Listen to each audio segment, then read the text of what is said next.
violencia sexual puede ser hacia personas adultas y la violencia sexual puede ser hacia niños y niñas.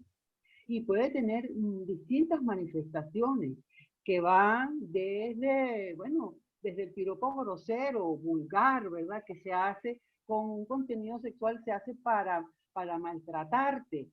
Tiene una intención de hacerte daño, ¿no? Pasando por el manoseo, pasando por, hay incluso formas, yo aquí tengo como la información estructurada, formas de abuso sexual que no requieren de contacto, ¿verdad? Ahora con las redes estos peligros son mayores, entonces, no. Lo que es la penetración es una forma de violencia sexual, que es la violación. Y la violación, bueno, son, bueno, formas de agresión sexual que implican, bueno, la penetración oral, genital o anal, bueno, con el cuerpo, con el pene, con los dedos y con los ojos. Eso es la violación, pero esa es una de las formas de abuso sexual. Muchas veces niños y niñas son víctimas de abuso por mucho tiempo y no son específicamente violados. Esto tampoco significa que el sufrimiento sea menor, porque es que esta acepción de que lo más grave es la penetración, sí, sin duda eso es así, pero la connotación es más de orden moral.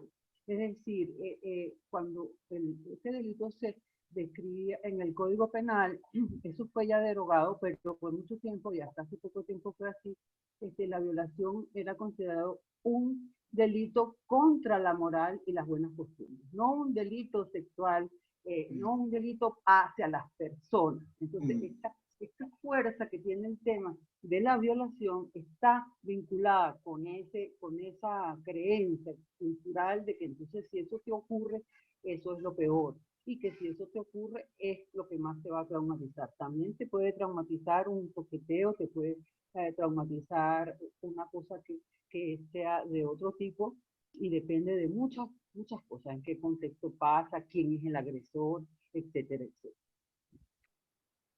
Mercedes, mira, y con lo que estás destacando, que puede ser incluso un video que el niño sea obligado a ver unas imágenes, a sacar una foto, un video, cualquier imagen erotizante o práctica para la que el niño no está preparado, ¿no? Masturbación, tocamiento, como señalabas antes. ¿Qué signos deberíamos estar atentos? ¿Qué señales podemos en estos momentos nosotros estar pendientes que nuestros niños, niñas, adolescentes nos pueden estar mandando y a veces nosotros pues no las queremos ver o no nos hacemos los desentendidos o simplemente no las captamos? Sí, yo voy a responder esa pregunta, pero primero quiero como también ubicar qué define el concepto de abuso sexual. O sea, abuso sexual es cuando la víctima, ¿verdad? Es un niño o una niña y el agresor es un adulto o un adolescente que tiene más de 5 años, o sea, que hay una distancia de edad grande entre ese adolescente y ese niño, ¿no? Eso es una cosa importante a señalar. Y la otra es que la mayoría de las personas creen que los agresores sexuales, los violadores, hacen esto impulsados por una urgencia sexual que no pueden controlar. Por eso se habla muchas veces como que de la víctima provoca al otro. Eso no es cierto. La motivación para la violencia sexual es una motivación de sometimiento del otro. Entonces aquí viene el tema de poder. En el caso de los niños y las niñas, hay, o sea, en caso de hombres y mujeres, las mujeres adultas, ¿verdad? Las mujeres son las que son mayormente víctimas de violencia sexual. ¿Por qué? Porque hay una relación, digamos, de inequidad, de desigualdad entre hombres y mujeres. Pero cuando hablamos de niños y niñas, entonces a la variable sexo o género se agrega la variable edad. Y es como muy interesante en las investigaciones que se han hecho, y fue nuestra experiencia en ABESA, que tuvimos un servicio de atención a víctimas de violencia sexual durante 31 años abiertos, tuvimos que cerrarlo por razones financieras, digamos. Y ahí atendimos a 16.000 personas. De esas 16.000 personas, ¿verdad? El 47% eran niños y niñas. ¿Verdad? A veces uno iba al sitio donde era la consulta de Navesa, en una casa que teníamos antes, que era más grande, y uno no sabía distinguir si estaba en la consulta de un pediatra o en la consulta de un programa de atención psicológica. ¿Y qué encontrábamos nosotros en las estadísticas?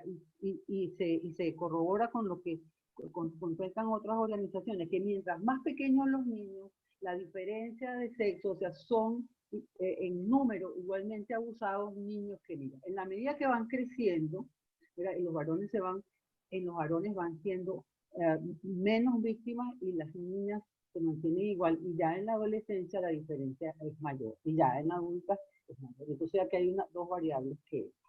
Entonces, eso es como importante tenerlo claro. Bueno, entonces esto es lo que define el delito o el delito o el suceso de abuso sexual. Así está escrito en la ley. Esta es una variable que es muy importante. La otra cosa, la idea que tenemos es que generalmente para la violencia sexual o los actos de violencia sexual hay que hacer uso de la fuerza o de la violencia física. No.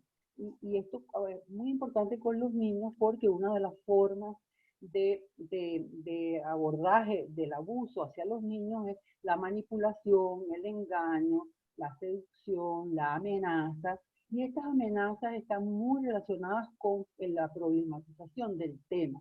Como este es un tema que en casa no se habla, que a veces nos dicen que es malo, entonces los agresores hacen, manipulan, seducen, y una vez que lo han logrado que el niño se deje tocar o lo que sea, entonces le dicen, si tú dices algo, tu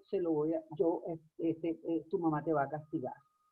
O yo voy a hacer, o yo se lo voy a decir a tu mamá. En fin, hay como todo este juego, ¿no?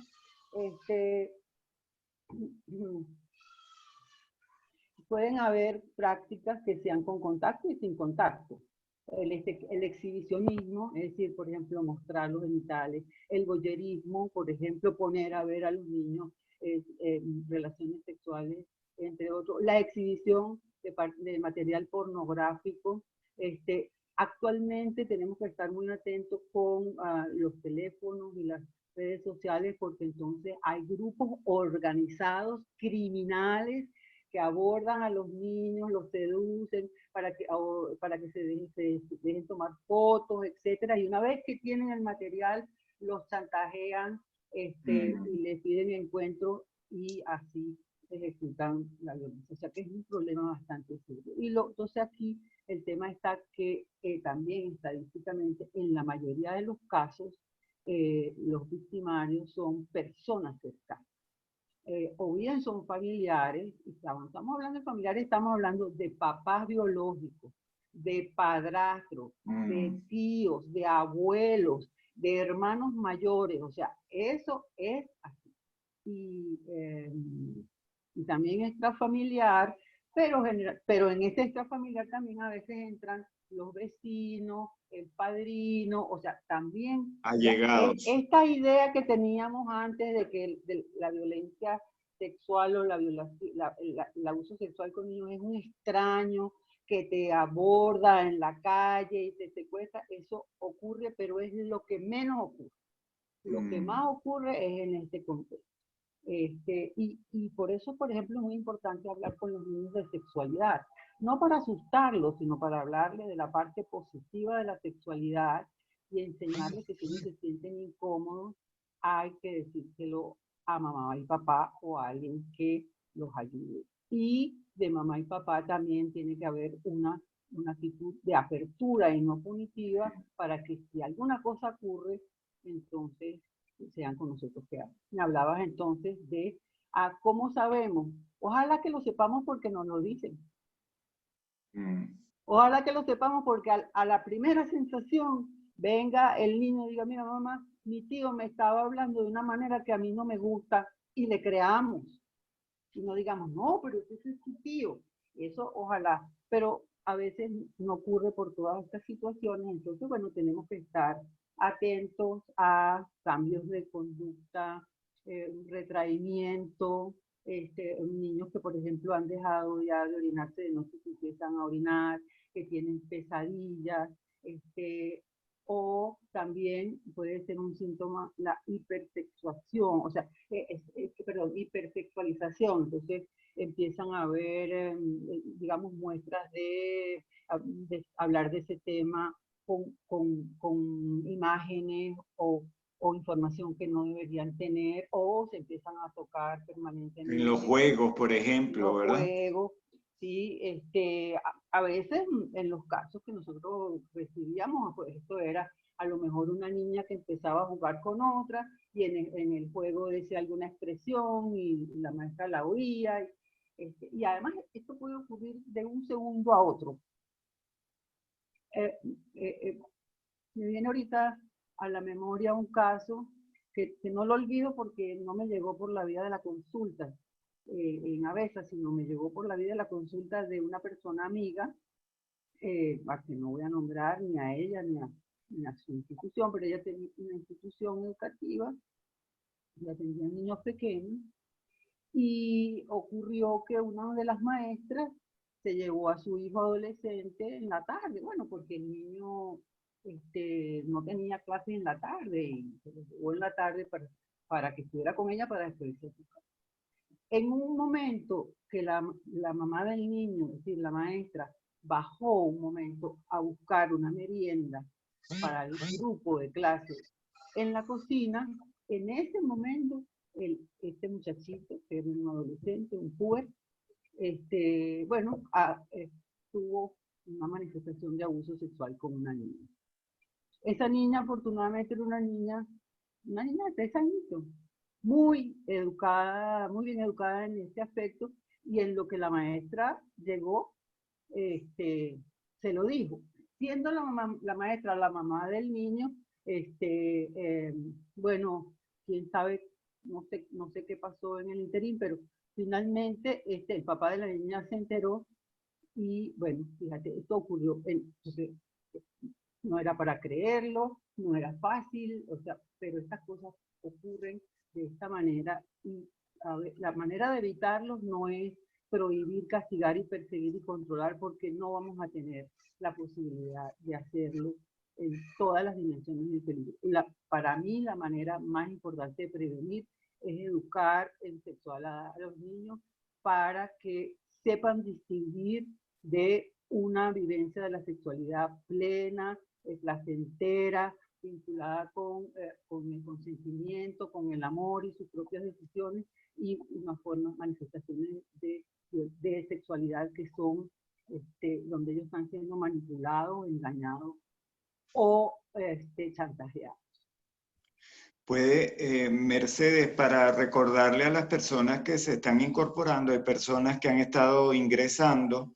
Hoy hemos tenido dificultades con la luz, el internet, entonces les recordamos que Mercedes Muñoz Jiménez está haciendo esta exposición inicial y que las personas que tengan cualquier pregunta, comentario, pueden utilizar el chat, ¿ok? Por escrito. Vanessa Moreno, que nos está apoyando, está procesando todas las inquietudes, preguntas que tengamos. E igualmente, pues que no estamos usando las cámaras, las personas invitadas también por el tema del internet, ¿no? Que la transmisión se hace más lenta, con más dificultad, y por eso la invitación a que nada más mantenga la cámara abierta en el caso de nosotros, Mercedes obviamente, y nosotros los moderadores. ¿Ok? La razón no es otra, sino que las limitaciones que nos impone la banda ancha en nuestro país que todos padecemos. Oscar Misle, que también nos está acompañando, a ver qué comentario. No, hay dos inquietudes que suelen plantearnos en los talleres. Una tiene que ver con que a qué edad hay que comenzar a hablar sobre educación sexual para prevenir el abuso. Y se tiene la creencia de que si se habla de educación sexual se le va a despertar la curiosidad y los niños van a empezar a interesarse en algo que no, hasta ese momento no se habían planteado, y que eso más bien puede generarle una curiosidad que es más bien dañina. Y la otra creencia es que el abuso sexual siempre es en la noche y en la habitación. y tú te vas encontrando con realidades distintas que no necesariamente te dicen que es el lugar donde siente al abusador que va a ser descubierto o que va a ser vigilado. Esas dos cosas que suelen ser preocupaciones. ¿Qué nos dices al respecto, Mercedita? Y te digo bueno, fíjate, nosotros tenemos casi todos una visión o un concepto de la educación sexual que es como una especie de aula formal, de clase, donde nos dan unos conceptos de fisiología de la sexualidad. Y bueno, eso es una forma de educación sexual, por cierto, no siempre es la mejor, pero sin duda que está en el currículum, etcétera, pero todos nosotros, absolutamente todos, somos lo que nosotros lo decimos, somos objeto y sujeto de la educación sexual. Todos damos educación sexual, todos recibimos educación sexual, con mensajes tácitos o explícitos. La educación sexual empieza, que damos desde antes de que nazcan nuestros hijos, cuando les escogemos los colores de la habitación, cuando les escogemos los juguetes, y cuando desde chiquitos les estamos diciendo a los varones que tienen pene, que eso es para las muchachitas, y a las muchachitas le estamos diciendo, bueno, no sé, que se tape, a nadie se le ocurre decir a una niñita, ¿verdad? Recién nacida, un juego de ese tipo, ¿verdad? Entonces ahí estamos educando. Ahí los niños y las niñas están aprendiendo una visión de la sexualidad que asimilan y asumen. Cuando, por ejemplo, nosotros nos estamos bañando y accidentalmente entra nuestro hijo o nuestra hija pequeño al baño, nosotros pegamos un grito y los regañamos, nosotros estamos pasando una idea sobre el cuerpo. Cuando en la mesa a lo mejor nos pregunta un niño una pregunta que no es sino una muestra de que es inteligente. ¿Cómo nací yo? ¿O cómo me hicieron? Esto lo que habla de que alguien es inteligentísimo. Le está haciendo la pregunta de dónde viene y nosotros empezamos a toser y a mirar para otro lado, etcétera, etcétera. Nosotros estamos dando educación sexual. Entonces, lo que creo que es muy importante es concientizar eso, a ver qué mensaje estamos dando sobre este tema en nuestras casas, ¿verdad? Y cuando decimos que todo lo relacionado con la sexualidad es malo, es feo, es sucio, y cuando nos hacen la pregunta de cómo nacimos o cómo nos hicieron y no la respondemos, nosotros mismos ya lo vivimos. A lo mejor a nosotros no nos respondieron. Nosotros nos quedamos sin saber. No, nosotros le preguntamos a otra persona.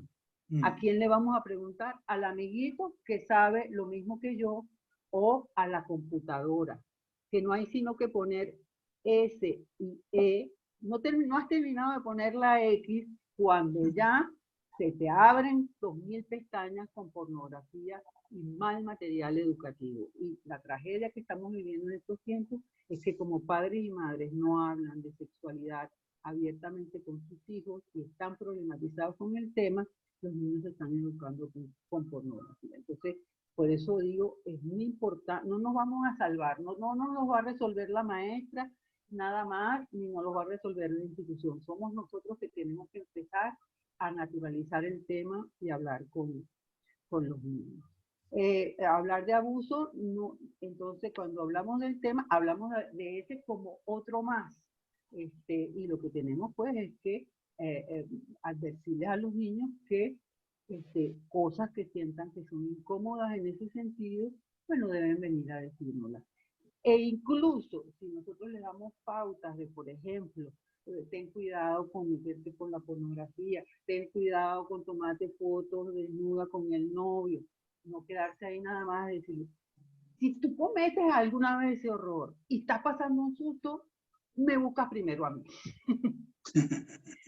Porque como el chamo está asustado, porque lo van a castigar, entonces no nos buscan. Y eso es lo que saben los agresores, los que están afuera. Entonces, también esa oportunidad, o sea, decir, esto es lo mejor, cuídate de esta manera, pero si te equivocas, nosotros estamos aquí. Porque nadie va a cuidar a nuestros hijos como nosotros. Entonces, le estamos dejando este espacio a personas. La industria de la pornografía es realmente perversa. No tienen escrúpulos. Las imágenes que ponen a la disposición de los niños son imágenes muy peligrosas. Y yo lo atendí un muchachito que lo consiguieron en un suceso que, bueno, él era un niño puber, de 12 años, y su primita más pequeña, de 3, y estaban en un juego sexual o abuso, porque eso siempre es una pregunta cuando son los niños que nos tenemos que hacer, o sea, ¿cuál es la intención que tenía ese niño? Bueno, y eso eran familias que vivían juntas y se formó como bueno, lo lógico. Y entonces, bueno, decidieron no denunciar, pero sí lo llevaron a la atención psicológica. Y cuando yo empecé a indagar con ese niño, ¿qué conseguí? Bueno, él me dijo, es que eso lo hice yo porque eso yo lo vi en el teléfono de mi papá. Y bueno, pornografía. El niño agarró el teléfono de su papá un día, y la pornografía es adictiva, porque es que esa es la otra falsa creencia, que los niños no tienen pulsión sexual y que los niños tienen pulsión sexual. Obviamente cuando son niños muy pequeños, las maneras tienen curiosidad, esta es una parte de su cuerpo como cualquier otra. Es un hecho que cuando uno se toca los genitales es placentero. Entonces, claro, si hay represión y si no hay espacio para eso, lo tienden a ser escondidos. Y entonces, bueno, este niño era un adicto a la pornografía y hubo que empezar a trabajar para deshacer esa adicción. Ese niño había dejado de salir a jugar pelota, etc. Porque eso es como que tú descubras los Doritos escondidos y no le digas a nadie. Entonces tú te metes todos los días en el closet y te metes 50 bolsas de Doritos porque eso es adictivo. Entonces, mientras más luz haya en nuestro espacio sobre estos temas, menos probabilidades de que ocurra una situación de esta existe. Y si existen y si ocurren, es más probable que te busquen más temprano que tarde. Mercedes, nos están algunas personas, si puedes hablar más duro, a ver si que te escuchan bajito, entonces a ver si de repente disculpa. Pegándote sí, a ver si ayudamos a que alguno escuche mejor. Mira, hay full preguntas, ya nos están diciendo, y ya vamos a abrir justamente porque nos interesa que la gente poder ver cuáles son las inquietudes de la gente y que les puedas responder. Pero una de ellas, justamente que no vi quién la formuló, tiene que ver con, en estos tiempos de COVID-19, esta nueva realidad mundial donde hay distanciamiento físico, quiere decir entonces que no vamos a acariciar a los muchachos, a las niñas, vamos a estar de lejos. ¿Cómo distinguir una caricia de afecto a un tocamiento de carácter abusivo sexual? O sea, ¿cómo quiere decir entonces que nos distanciamos y no tocamos o cómo los muchachos saben distinguir? Voy a hablar duro para que me digan si me están oyendo. Mejor. Yo tiendo a hablar bajito y no me ayuda la laptop porque tengo el micrófono incorporado. Se ve que me voy a tener que comprar un micrófono.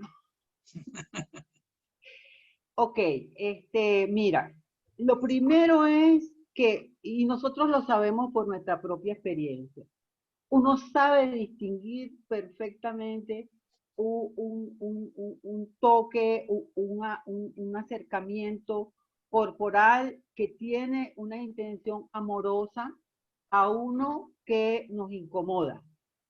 Entonces, así como lo sabemos nosotros, lo saben los niños. De ninguna manera se trata que no acariciemos a nuestros niños. Todo lo contrario, tampoco se trata de que si, por ejemplo, en nuestra familia es costumbre que los niños vean a su mamá y a papá bañándose, estas cosas que son costumbres que no tienen nada de pernicioso, todo lo contrario, tengan que transformar. Lo que tiene que abrirse es la comunicación para que los niños sepan que si una situación de estas pasa, te lo comuniquen a su papá o a su mamá.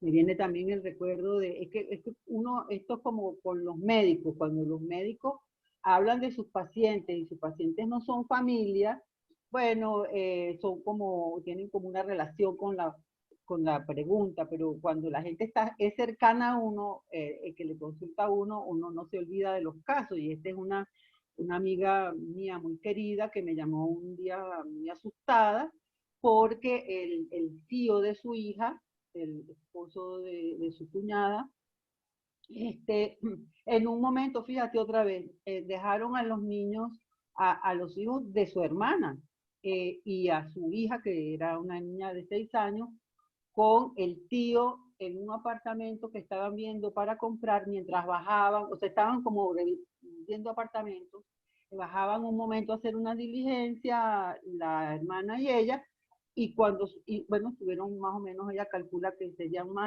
máximo 10 minutos fuera.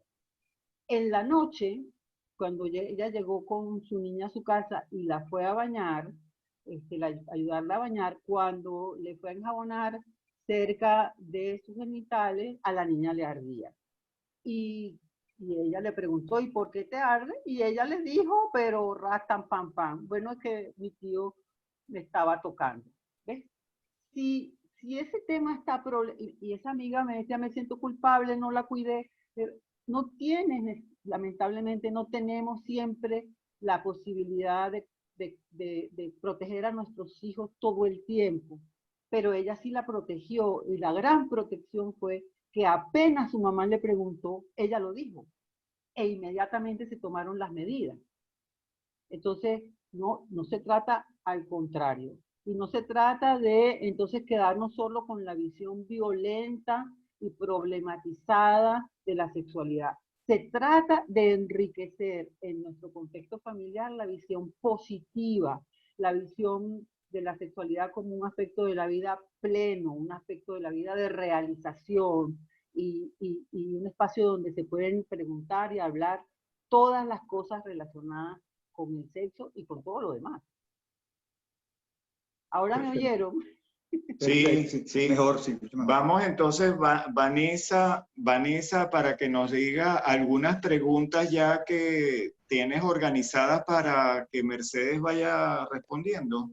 Perfecto, sí. Por acá nos preguntan, ya lo habías abordado, Mercedes, pero creo que es importante repetirlo porque se repite dentro de las preguntas. ¿Qué pasa o qué puedo hacer si mi hijo adolescente comienza a ver pornografía? Esa es una. La segunda pregunta o segundo tema en común de las preguntas es qué hacer si detecto que hay abuso sexual en mi casa de un familiar. Un niño de la casa estaba siendo abusado por un familiar. También preguntan si siempre hay que denunciar el abuso sexual o los actos lascivos, sobre todo por el tema terapéutico de psicólogos y personas cuidadores, personas que trabajan con niños y escuchan, docentes, por ejemplo. Hasta ahí porque no me voy a acordar. Ok, Vanessa. tenemos... Perfecto. Ok, primero con la pornografía. Mire, la lucha con la pornografía no es prohibiendo, ni es, imagínate, nosotros somos unos millennials, que llevamos no sé cuánto tiempo para hablar por Zoom. O sea, no hay manera de bloquear programas. Van a entrarle por miles de partes. La manera es hablar del tema y advertir. Esa es una manifestación. Hay otras y ponerlas también a la disposición. Hablar de cuáles son los problemas de la pornografía. Explicar que lo que ocurre en pornografía es una actuación y no es verdad. Evidenciar que los contenidos que hay en pornografía son machistas y son contenidos de violencia, que hay otras formas de relación, porque si no se quedan con ese como el referente.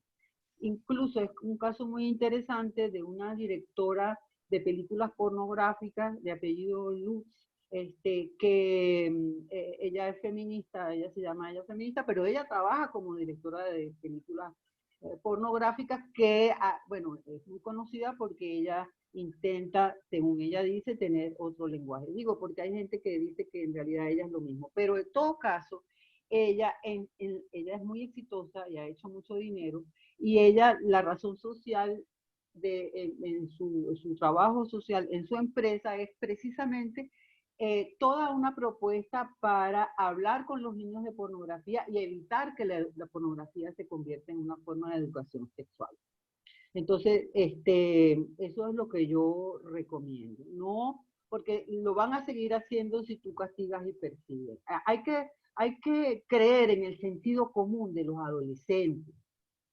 Los adolescentes, dadas todas las mejores opciones, van a escoger las mejores. Pero para eso no nos sirve la represión, nos sirve el análisis y la reflexión. La segunda, ay, a ver, yo sabía que se me iba a olvidar. Si se detecta un caso, Mercedes, en estos Pienso que si hay que detectar un caso, la denuncia. Mira, la denuncia es importante hacerla, porque generalmente en el abuso es la palabra de un niño o una niña contra un adulto, que jamás va a decir que él fue, nunca va a decir que es verdad. Entonces, cuando tú haces la denuncia y acompañas al niño en ese proceso, tú lo estás reforzando en que él está diciendo la verdad y lo estás acompañando en eso. Puede ser que eso no resulte, puede ser que la denuncia no prospere, pero simbólicamente para el niño o la niña es un acto importante. Y para el agresor, porque se asustan.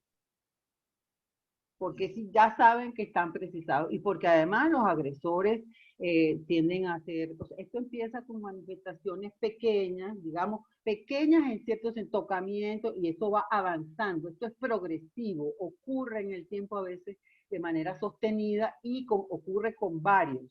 Entonces, que haya una denuncia y que cree el precedente es muy importante.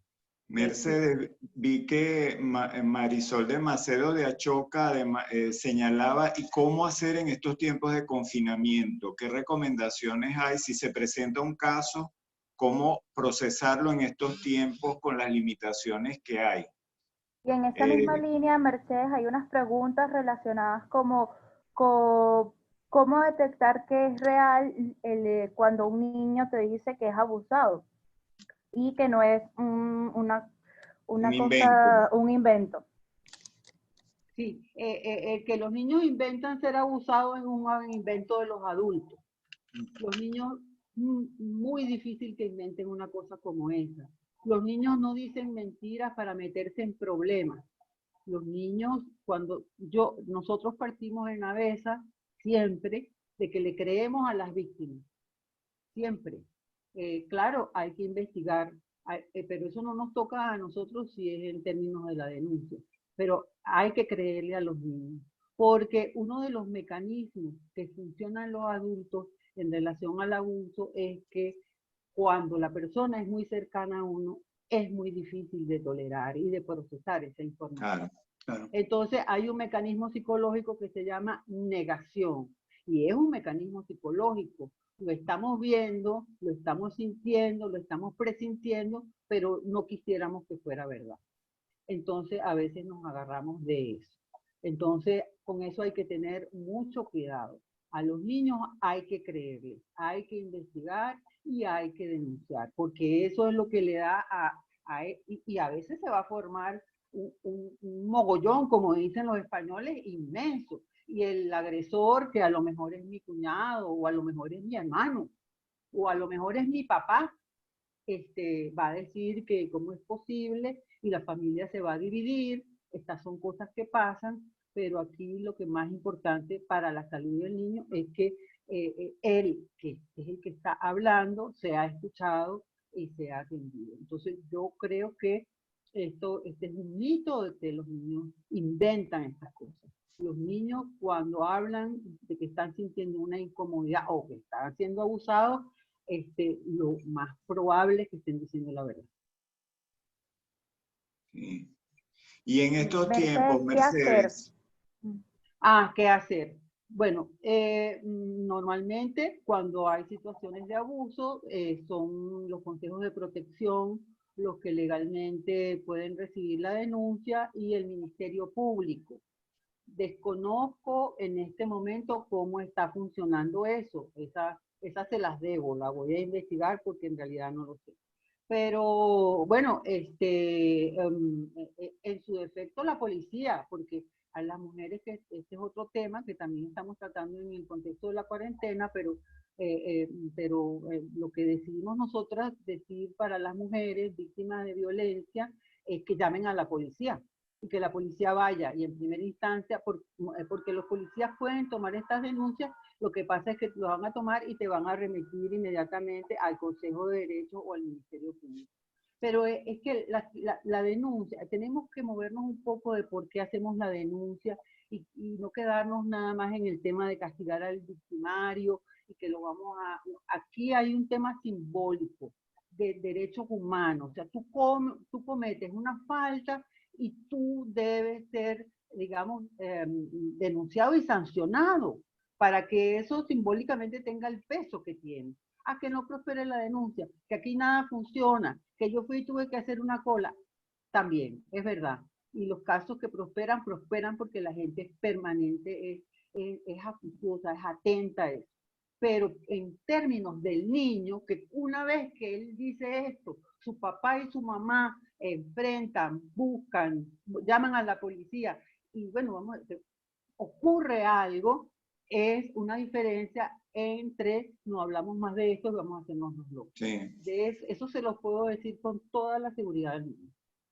Nosotros podemos colocar, Vanessa, cuando difundamos la información, el teléfono de la Dirección de Protección de Violencia hacia los Niños y Mujeres de Fiscalía, que está atendiendo en estos tiempos de confinamiento. Tienen una línea de emergencia y están atendiendo, en el caso de Caracas, en la avenida Urdaneta. Podemos colocar esos datos, Mercedes, para que las personas que estén interesadas, que no puedan llegar hasta los consejos de protección, tener esa información de fiscalía.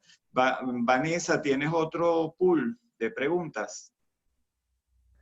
Sí, dame un Voy a segundo. prenderlas un minuto para poderlas anotar. Sí, Okay. Espérame un segundo. Ok, de acuerdo.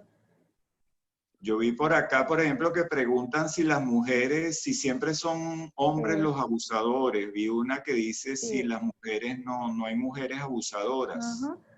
Okay. Sí, las hay. Mercedes. Claro, sí las hay. Sí. Ok, preguntan qué hacer cuando la mujer es la abusadora, si es el mismo camino que hay que utilizar o hay que seguir, y también preguntan específicamente cómo abordar si es un familiar muy cercano. Por ejemplo, hablamos de tío, de padres, madres, cómo Abuelos. trabajarlo, y abuelos, o sea, son personas muy cercanas. Imaginemos un padre que es el cabeza de familia, que es el que lleva la comida a la casa, etcétera, etcétera. ¿Cómo se trabaja eso? Bueno, vamos con el tema de las mujeres.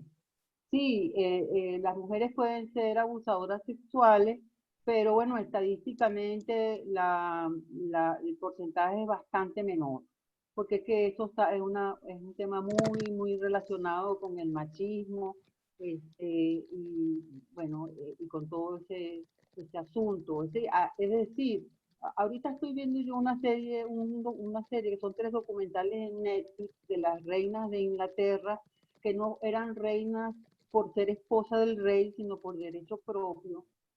Y bueno, no voy a echar el cuento de la serie, pero lo que sí es que, bueno, ahí relatan con tanta naturalidad que fulanita de tal se casó con el rey tal a los 12 años, a los 9 años, porque entonces eso tuvo un tiempo naturalizado en nuestra cultura y eso se ha transformado a partir de que las mujeres hemos conquistado derechos y en los últimos tiempos niños, niñas y adolescentes.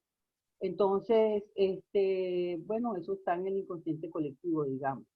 Las mujeres participan como abusadoras, también muchas veces como cómplices. Acompañan estos actos como cómplices y bueno, hay que hacer exactamente el mismo procedimiento. No veo por qué cosa tendrá que ser distinta. Hay que denunciarla y hay que seguir los pasos necesarios para que se haga justicia. La otra pregunta, vuélveme a recordar. Familiares cercanos.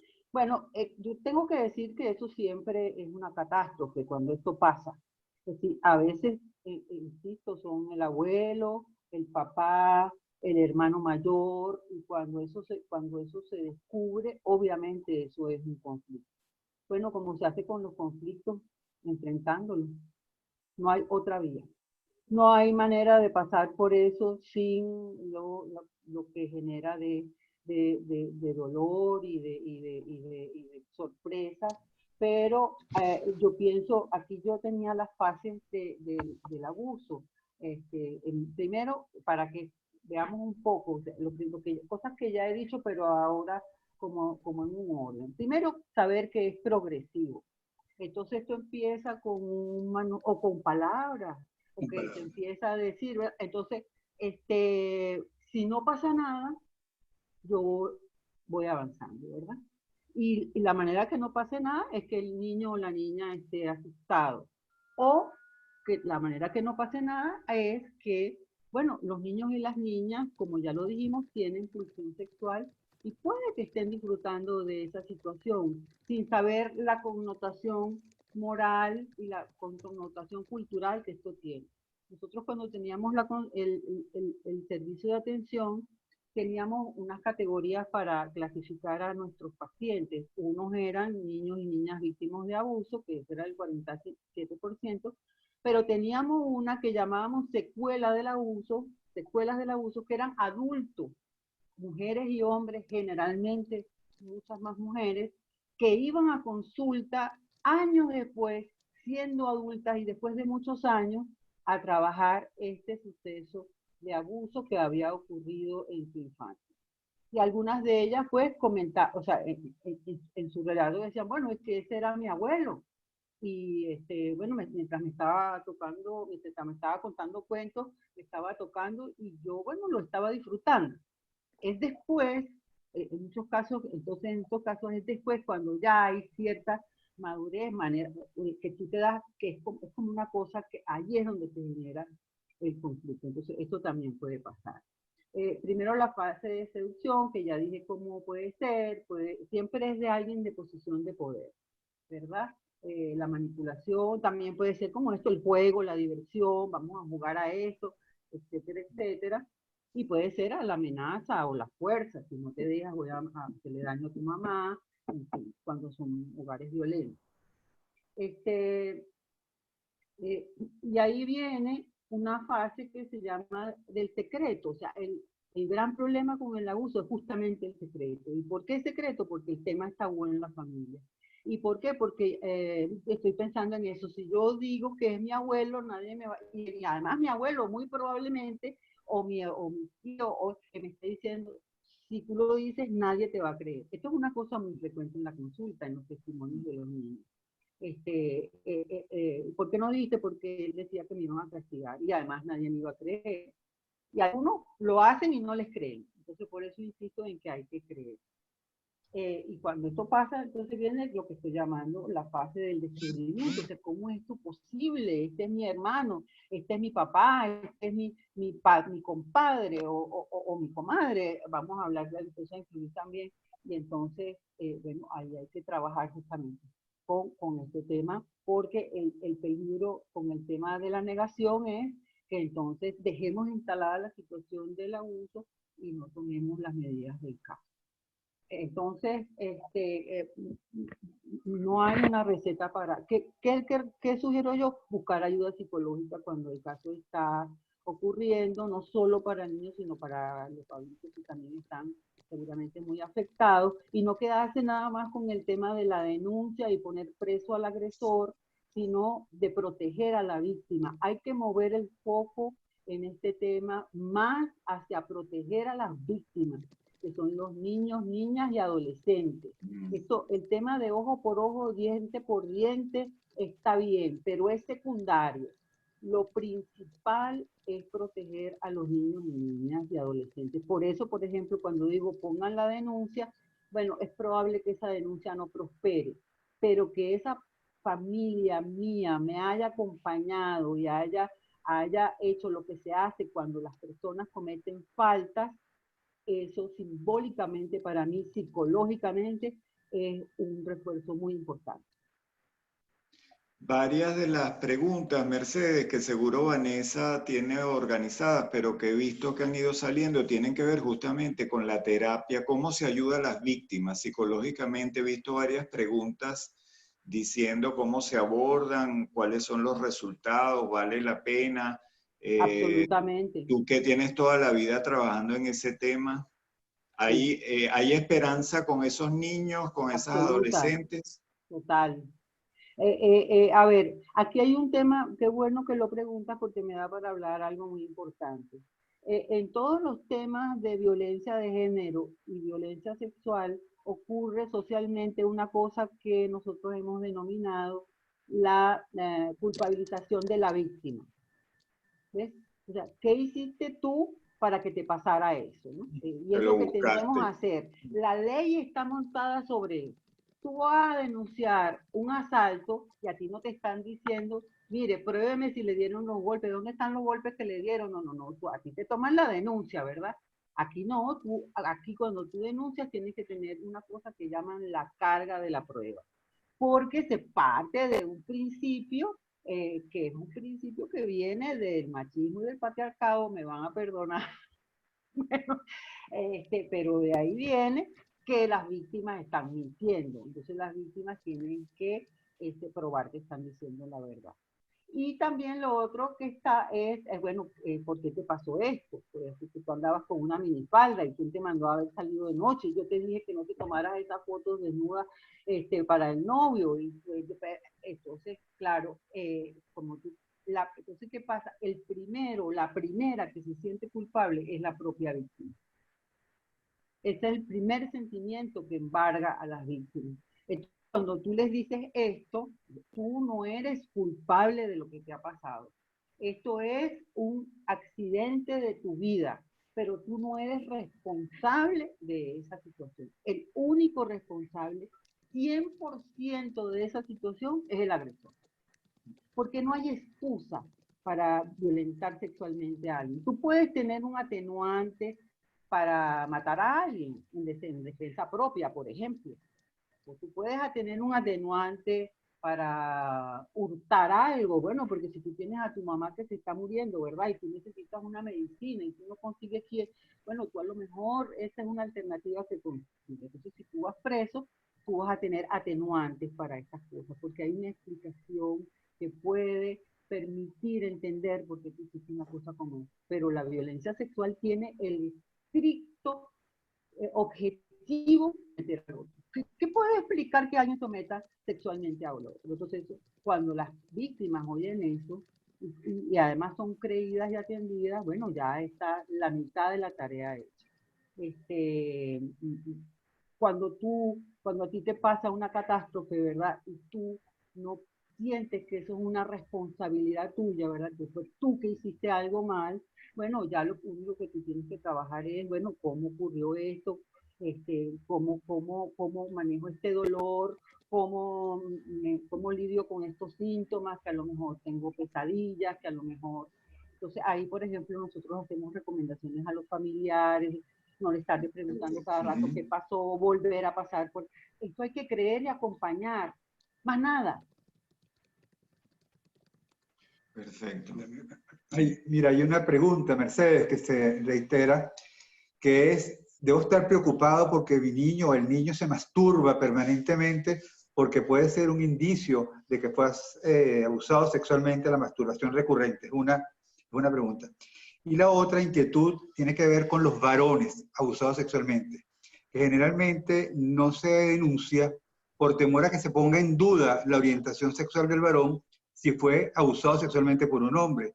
E inclusive se llega a especular y decir que ese varón va a cambiar su orientación sexual por haber sido víctima de abuso sexual en donde el abusador fue un hombre.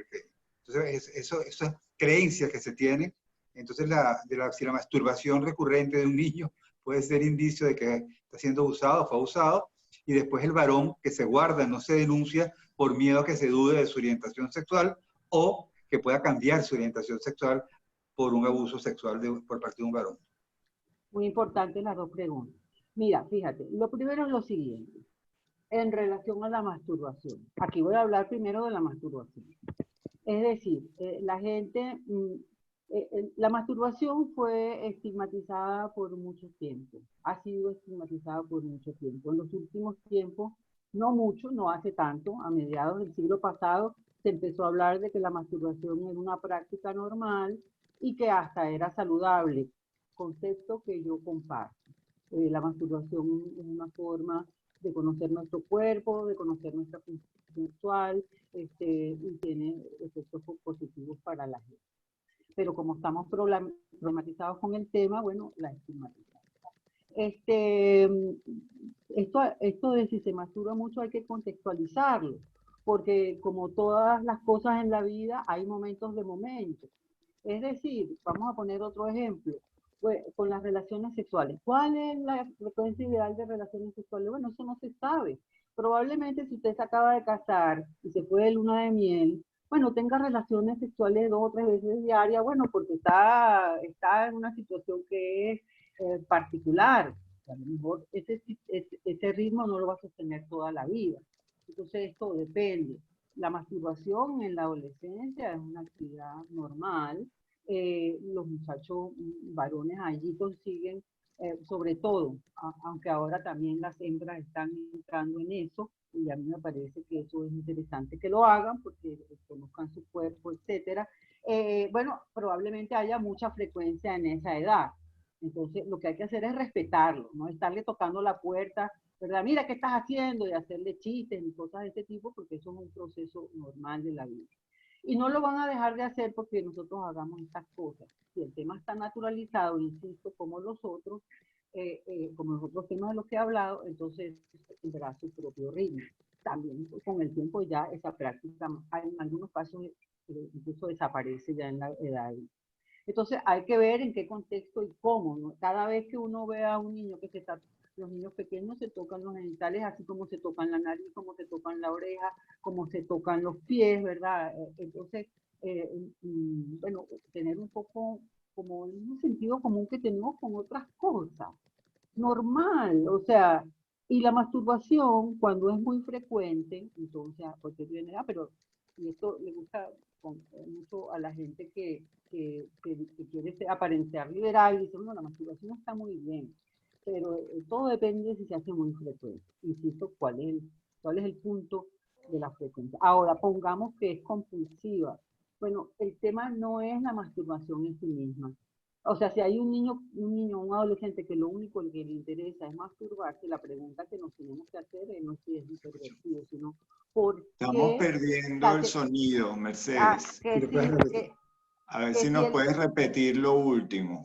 si hay un adolescente, por ejemplo, que Ajá. está más que uno siente, uno pueda ver que está perdiendo interés por otras cosas que forman también parte de la vida del adolescente, por masturbarse, ¿verdad?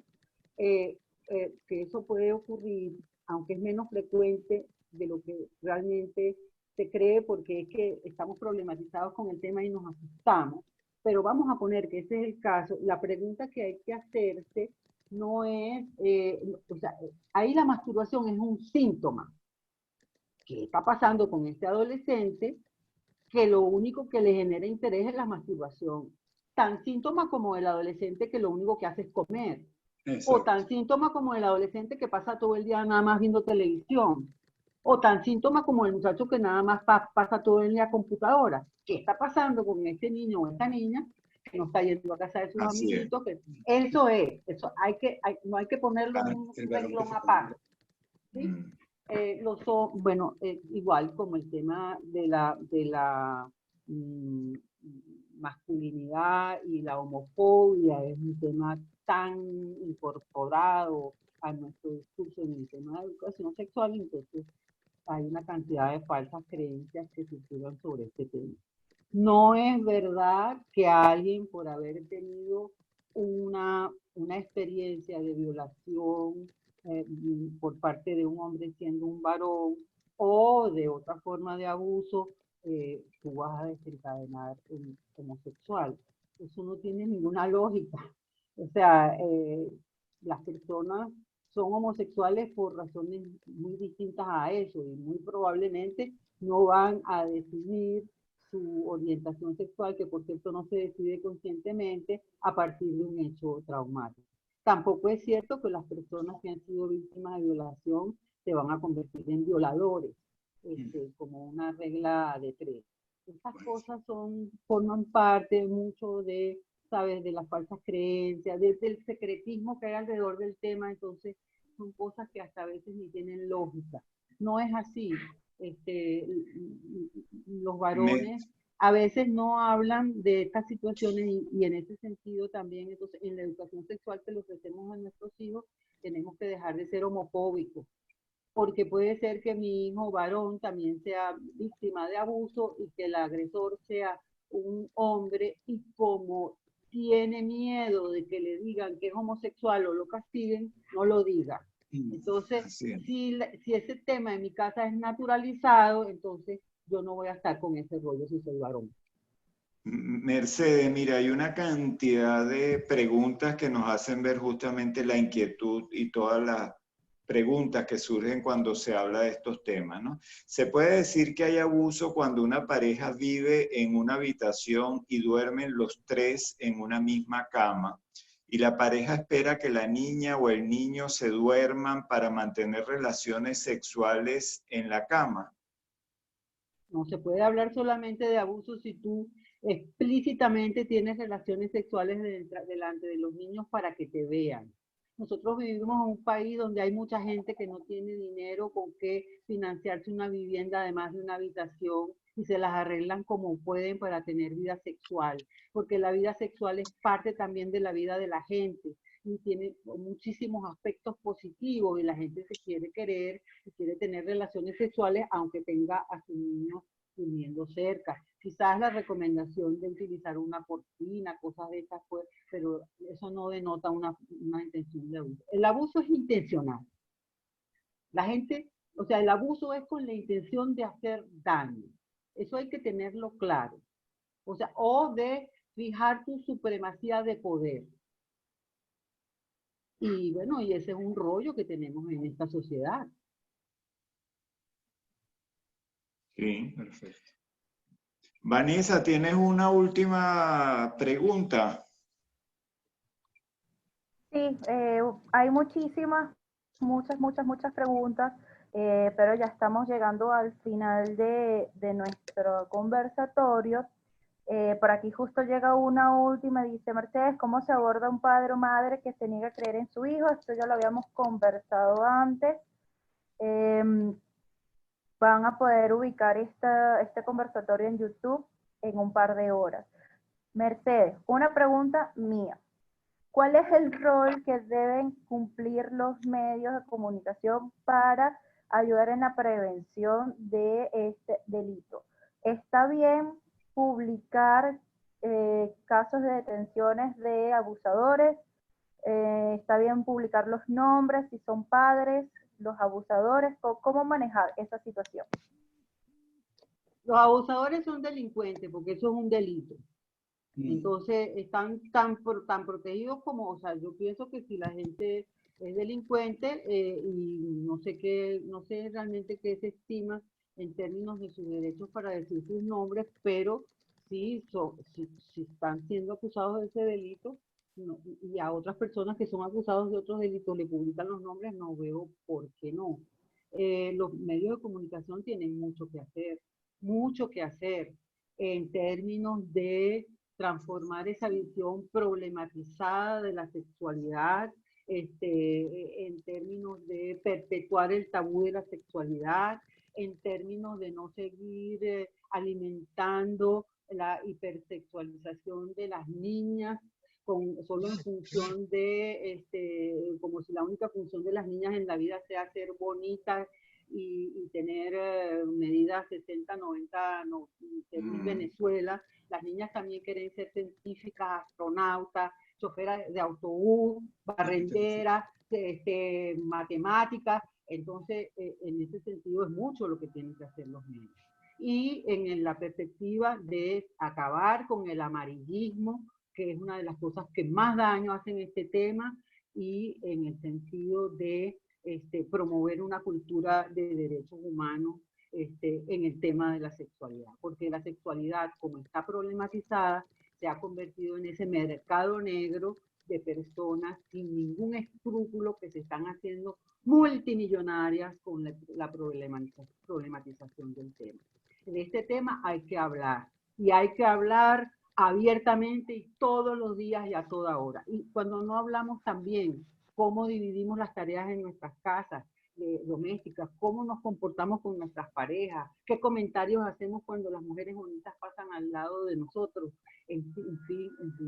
En esto hay mucho que hacer, mucho que hacer. Oficio hay bastante. Entonces, bueno, no quiero terminar sin comentar que le había propuesto a Fernando y a Oscar, porque esta oportunidad también ha sido para mí extraordinaria, sobre todo que yo soy una emigrante tecnológica, y que estos recursos, bueno, no los manejo, así que yo me inicié con Secodap y el auxilio de Vanessa, que ha sido mi madrina en el área del Zoom, y pensé que ahorita que hay tantas cosas online, voy a proponer, y seguramente a ustedes les va a parecer interesante, hacer un curso online de unas 4 sesiones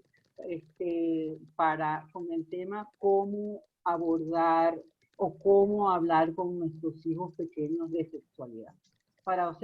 Porque para mí esa es la forma de prevención más importante en el tema del abuso sexual. Muchas gracias por la oportunidad.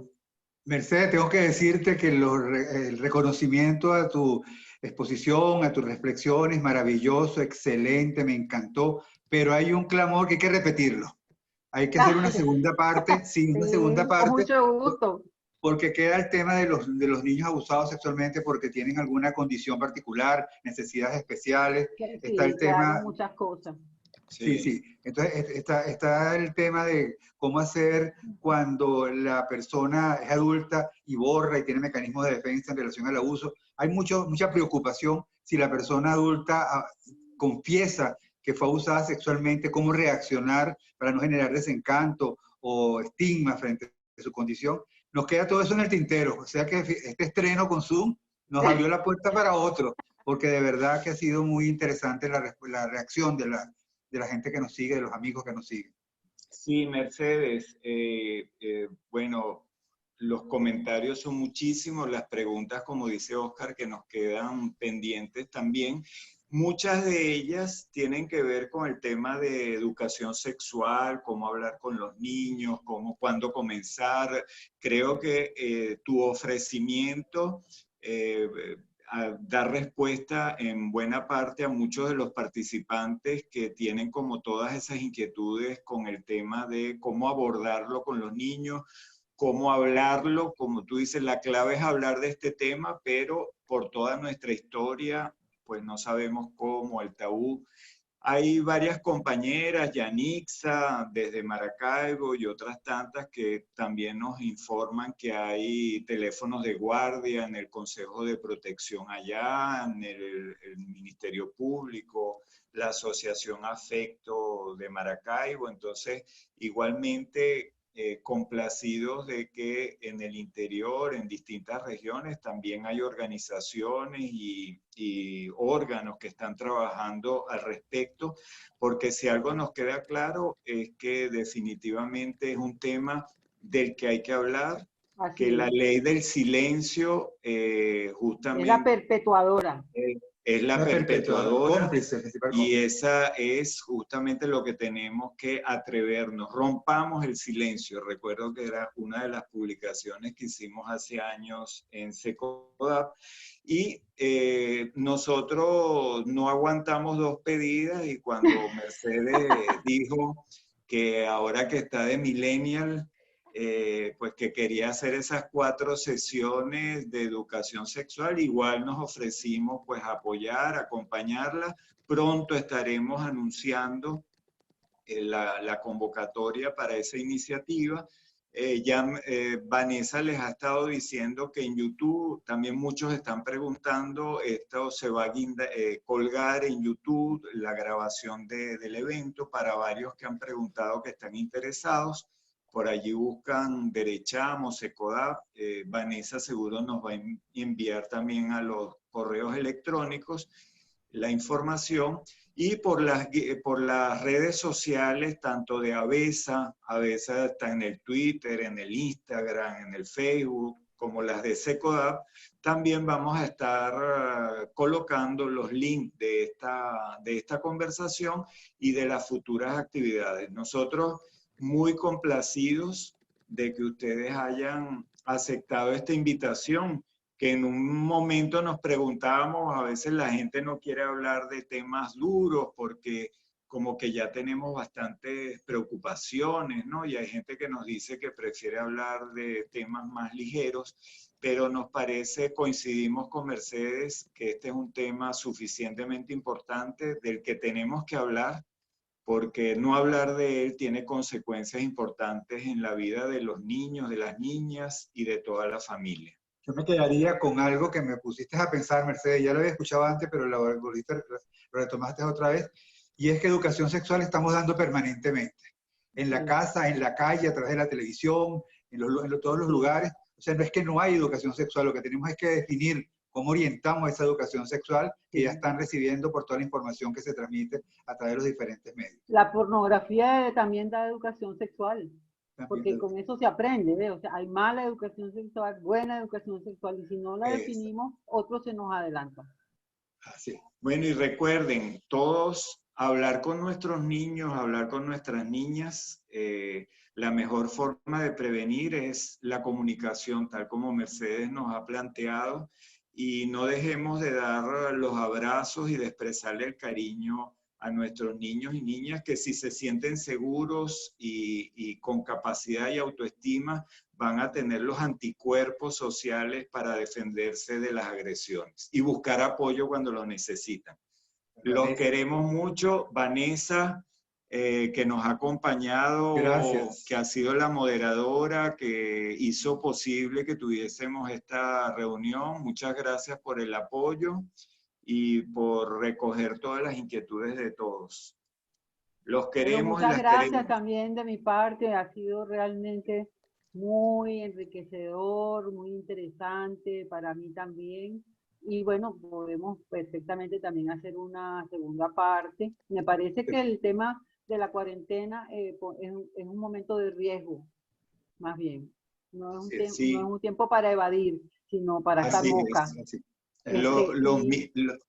Los millennials del grupo probablemente no sepan que la mamá de Mercedes, Elisa Jiménez, es así como pues la mamá de los helados en nuestra historia patria de la lucha justamente por estos temas, por la reivindicación de las víctimas, el acompañamiento, de la prevención de la violencia sexual, que empezó a hablar de estos temas cuando nadie hablaba de estos temas. Ahorita yo estoy revisando los archivos de a ver si estoy consiguiendo recortes del año 89, y qué admirable en ese tiempo. Ella fue la fundadora de ABESA. Así es. Entonces honramos a Elisa también. Para que sepan los millennials. Los millennials, que Mercedes tiene pedigrí. Okay. Bueno, y honramos a Elisa en nuestros corazones y en nuestra memoria. Estará contenta y todo su legado. Así es. Chao, muchas gracias. Muchas besos. Gracias. Bueno, besos. Estamos en sinfonía, como decía un amigo. Estamos en sinfonía. Así es. En sinfonía. Así es. Chao.